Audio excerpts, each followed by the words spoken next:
তো আজকে তাদের যে পরিকল্পনা সেটি দেশের মানুষ নস্যাৎ করবে।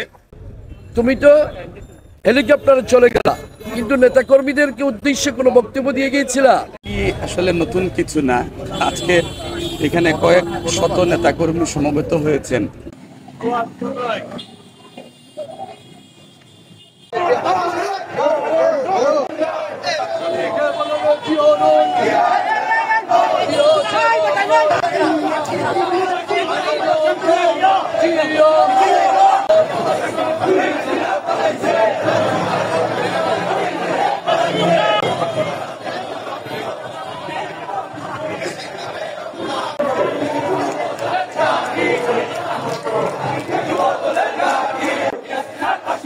আমার ভাইয়ের রক্ত বৃথা যেতে পারে না।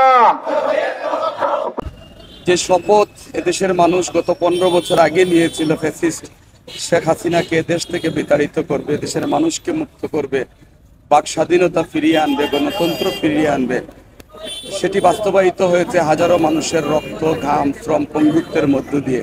আমরা গতকালকে এরকম একটা হুঙ্কার শুনেছিলাম যে আজকে নাকি তাদের সেই প্রেতাত্মারা আবারও আমাদের এই অপচেষ্টা করবে বাংলাদেশকে অস্থিতিশীল করার। আমরা লক্ষ্য করে দেখবেন যে আজকে সেই ভোর থেকে কিন্তু এই পবিত্র নগরী সিলেটের হাজার হাজার নেতাকর্মী রাজপথে অবস্থান নিয়েছে।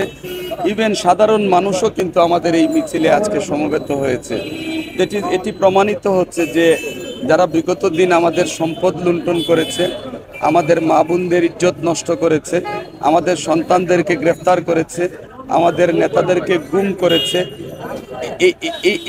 এই সংগঠনের এই মানুষগুলো অথবা এই সংগঠনের নেতাকর্মীগুলো বাংলাদেশকে যাতে আর কোনো ধরনের বিশৃঙ্খলতা সৃষ্টি করতে না পারে সেই লক্ষ্যে কিন্তু প্রত্যেকটি নেতাকর্মী এবং মানুষ সজাগ আছে।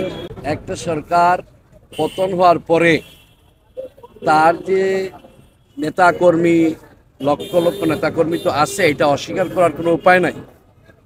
যারাই দেশে আছে তাদেরকে একটু উজ্জীবিত করার জন্য ফেসিবাদী প্রধান এবং খুনি হাসিনা এখান থেকে ভিডিও বার্তা দিয়েছেন।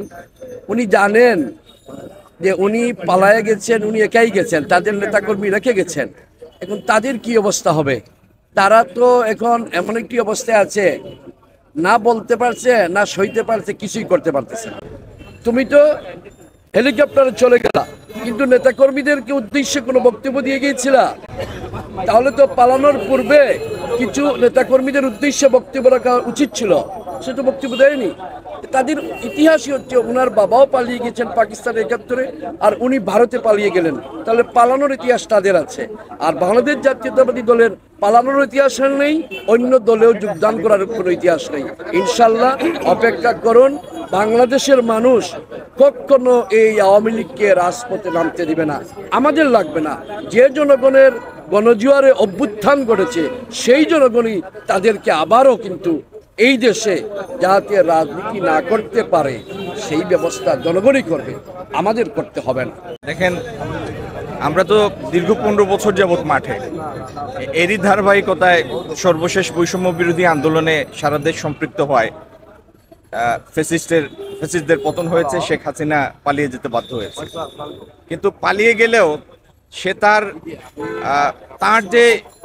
তার যে রাজনীতির ধারা, তার যে চর্চা, চক্রান্তের রাজনীতি, ষড়যন্ত্রের রাজনীতি, সেই ষড়যন্ত্রের ধারা থেকে সে বেরিয়ে আসতে পারেনি এখন। আপনারা দেখেছেন সর্বশেষ শেখ হাসিনার ভিডিও বার্তা। তো আজকে তাদের যে পরিকল্পনা সেটি দেশের মানুষ নস্যাৎ করবে। আমরা সাধারণ মানুষের সাথে আজকে কাল রাত থেকে রাস্তায় আছি, আজকেও সারাদিন থাকবো। আমরা দেখতে চাই এই জনরোষের মুখে তারা তাদের ষড়যন্ত্র বাস্তবায়ন করার স্পর্ধা দেখায় কিনা। যদি দেখায়, সাধারণ মানুষ নিজ উদ্যোগেই সেটি প্রতিহত করবে।